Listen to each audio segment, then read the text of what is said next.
for a surprise. Greg Rex, Global Director, TJEC member. I've been fortunate enough to be in many of his classes over the years, and I can't get enough. I'm always getting new things, so be ready to be inspired and educated and have something to take home. Greg Rex. Thanks, Michael.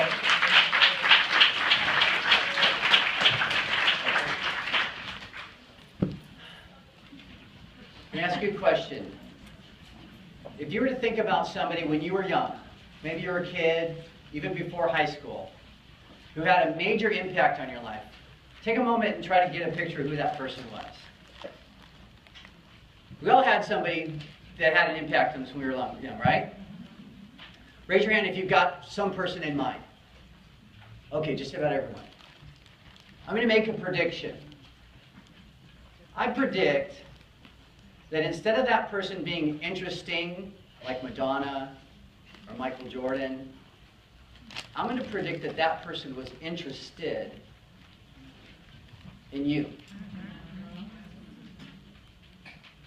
That they took a moment out of their life in some way, or maybe they took a lot of moments out of their life because they wanted to make a difference in your life. And that impact is felt years later. How many of you still feel the impact of that person in your life?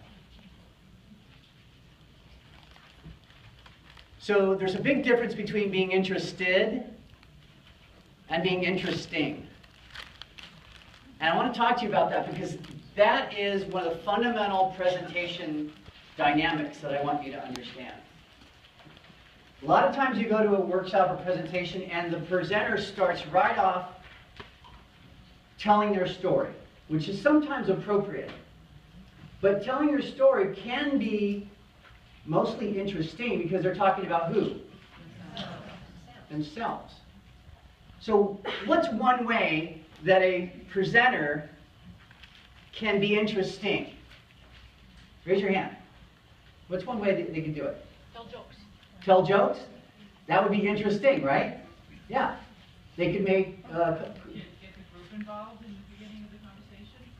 Getting the group involved, would that be interested or interesting? Interested. Interested. Good. Because here's what, if somebody starts off, the first thing they start doing is asking questions. What does that do to the audience? It involves them. What we're looking for is participation.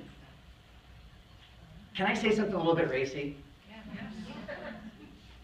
Presentation without participation is masturbation.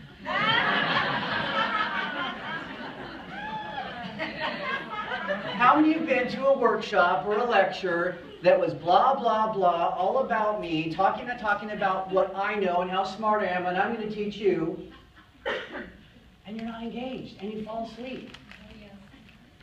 So make it about them, not about you. What you want to happen if you are telling a story. As a matter of fact, one of my key principles I'm going to teach is telling stories. But if you're going to tell a story, you don't want them to say, so what? You're so great. So what? You got all these great degrees. So what? You reached all these major milestones. So what? You made all this money. So what? You got all this knowledge. You don't want them saying, so what? You want them saying, me too. So there's an interested way to tell a story, and there's an interesting way to tell a story. And I'm going to propose that being interested will have more impact. How many of you, when you're in front of the room, or when you're presenting in any format, over the phone, face-to-face, large groups, webinars, when you're presenting, how many of you, one of your main goals is to have an impact? Right? So if you want to have impact, like that person did on you when you were a kid, be interested, not interesting. When somebody's being interesting, are they in their heart or are they in their ego? Ego. Is ego attractive? No. Keep that in mind.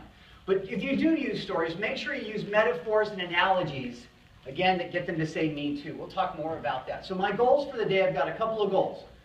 One is, I want to help you learn how to create a connection with your audience so that you can have an impact.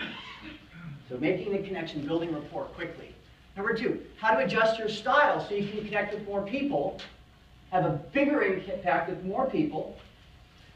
How to use tools and strategies to prepare for and be your best in a presentation. How many think that's important? And finally, I want to encourage you to have fun and play full out. As a matter of fact, this is not really more of a presentation as much as this is going to be a workshop. So what's the difference between a presentation and a workshop? Participation, fun, what else? You get something done at the end of the workshop. In a presentation, you just hear a bunch of stuff. Does that make sense? Yeah. How many of you are willing to, if I ask you to stretch yourself a little bit, and how many of you found that when you stretch yourself, that's when you grow, right? If I ask you to stretch yourself a little bit and participate, maybe even a little bit outside your comfort zone, but if I promised it was going to be fun and then promised it was going to help you grow, how many of you are willing to do it? All those in favor say aye. Aye. Anyone opposed? Great, motion's carried. So we're going to have fun and play full out. So I just mentioned, this is the first key principle. Be interested versus interesting. Another way to say this is be empathetic. Be empathetic as a communicator, as a presenter. What does that mean? Seeing the world through whose eyes? Their eyes. That means making it participant-centered. Getting that involvement, that participation. And then using a dialogue, a conversation model where I'm going back and forth. I don't know if it would be interesting for you, but if you were to count how many times I ask questions and ask you to raise your hand or get involved, it's not an accident because I actually care about what your answer is. Does that make sense? If I ask you at some point in this presentation, does that make sense? I actually want to see a lot of hands going up, and if I don't, I go, okay, I got to step backwards. Maybe I didn't cover something. So I want this to be a dialogue, a two-way thing, not a one-way broadcast. If this were just a one-way broadcast, we could videotape it, put it up on YouTube, and you wouldn't have to be here. Right? Get them involved and keep them engaged. So whenever I'm setting up for a presentation, I would actually encourage you to write all 5 of these questions down. I'm going to give you 5 questions. Sometimes I'm coming back from a break, and Dr. A says, Greg, I need you to go up on stage in 20 minutes, and you got 10 minutes. I need you to cover this. And I go, uh-oh, I better get ready quick, right? Or if I've been told, Greg, here's the presentation. We want you to do a presentation workshop. I always ask myself, whatever the presentation, health coach presentation, right? A client presentation, a 3-way call, whatever it is, I'm going to ask myself these questions. If I'm participant-centered, the first question I'm asking is, who is my audience? Who am I talking to? What do I know about them? What are their wants, needs, fears, concerns? And I'm going to actually take the time to write those things down. Next thing I'm going to do is I'm going to say, what's my outcome? Is this a client presentation to share optimal health? Is it a health coach presentation? Well, in this case, it's a presentation. So who's my audience? Well, in this case, my audiences are who? EDs and above. By show of hands, how many of you are executive directors or regionals? Oh, wow. So raise your hand if you're a national director, globals and above. So now in my audience, I know that I have about a 90% ED and regional audience. Does that matter to how I'm going to shape the rest of this presentation? Yes.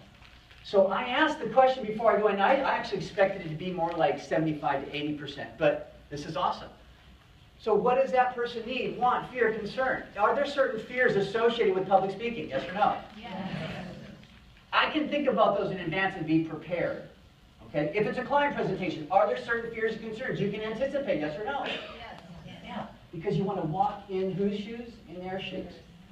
So what's my outcome? I need to know, okay, how much time do I have? Might only have 30 minutes, might only have 10 minutes, might only have 5 minutes, might have 45. And then what are the most important topics? Because if I have a certain amount of time, and that's my outcome, and this is my audience, I'm going to want to pick 2 or 3, that's my rule of thumb. 2 or 3 topics for a short presentation, and maybe up to 5 major topics on a longer presentation.